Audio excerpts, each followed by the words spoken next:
தமிழுக்கும் அமுதென்று பேர். அந்தத் தமிழின்பத் தமிழெங்கள் உயிருக்கு நேர். தமிழுக்கும் அமுதென்று பேர். அந்தத் தமிழின்பத் தமிழெங்கள் உயிருக்கு நேர். தமிழுக்கு நிலவென்று பேர். இன்பத் தமிழெங்கள் சமூகத்தின் விளைவுக்கு நீர். தமிழுக்கு நிலவென்று பேர். இன்பத் தமிழெங்கள் சமூகத்தின் விளைவுக்கு நீர். தமிழுக்கு மணமென்று பேர். இன்பத் தமிழெங்கள் வாழ்வுக்கு நிருமித்த ஊர். தமிழுக்கு மணமென்று பேர். இன்பத் தமிழெங்கள் வாழ்வுக்கு நிருமித்த ஊர். தமிழ் எங்கள் இளமைக்குப் பால். இன்பத் தமிழ் நல்ல புகழ்மிக்க புலவர்க்கு வேல். தமிழ் எங்கள் இளமைக்குப் பால்.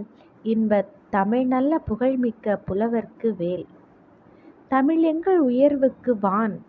இன்பத் தமிழ் எங்கள் அசதிக்கு சுடர்தந்த தேன். தமிழ் எங்கள் உயர்வுக்கு வான். இன்பத் தமிழ் எங்கள் அசதிக்கு சுடர்தந்த தேன். தமிழ் எங்கள் அறிவுக்குத் தோள். இன்பத் தமிழ் எங்கள் கவிதைக்கு வைரத்தின் வாள். தமிழ் எங்கள் அறிவுக்குத் தோள். இன்பத் தமிழ் எங்கள் கவிதைக்கு வைரத்தின் வாள். இது எழுதியிருக்கிறது பாரதிதாசன். இதில் சில மீனிங்ஸ் பார்த்துடலாம். நிருமித்த அப்படின்னா உருவாக்கிய அப்படின்னு அர்த்தம். சமூகம் மக்கள் குழு அப்படின்னு அர்த்தம். விளைவு வளர்ச்சி அப்படின்னு அர்த்தம். அசதி அப்படின்னா சோர்வு அப்படின்னு பொருள். இந்த பாடலின் பொருள் பார்த்துடலாமா? தமிழுக்கு அமுது என்று பெயர். தமிழை எப்படி சொல்லியிருக்காங்கன்னா அமுது அப்படின்னு சொல்லியிருக்காங்க. தமிழுக்கு அமுது என்று பெயர்.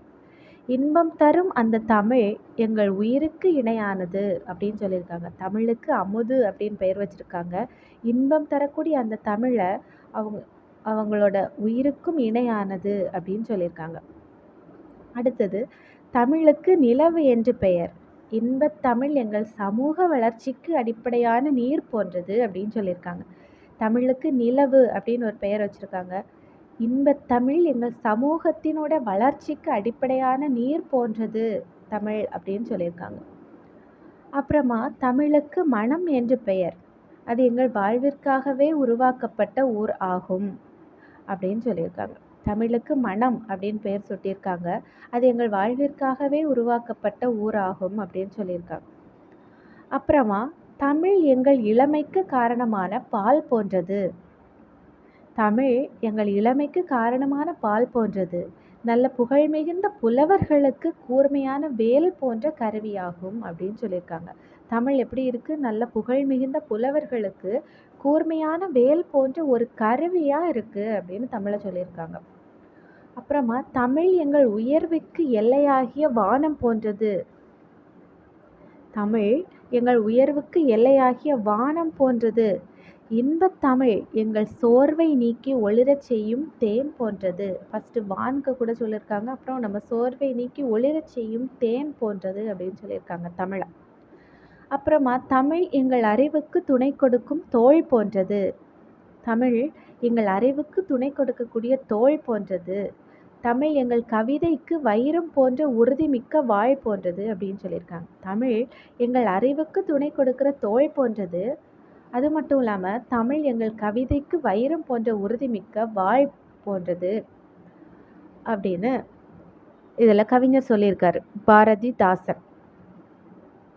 ஓகேவா? பாரதிதாசன் பற்றி பார்த்துடலாம். பாரதிதாசனோட இயற்பெயர் சுப்புரத்தினம். பாரதியார் மீது கொண்ட பற்றின் காரணமாகத்தான் அவர் தம் பெயரை பாரதிதாசன் அப்படின்னு சொல்லிட்டு மாற்றிக்கிட்டாரு. அவரோட கவிதைகளில் பெண் கல்வி, கைம்பெண் மறுமணம், பொது உடைமை, பகுத்தறிவு முதலான புரட்சிகரமான கருத்துக்களை தான் பாடுபொருளாக பாடியிருக்காரு.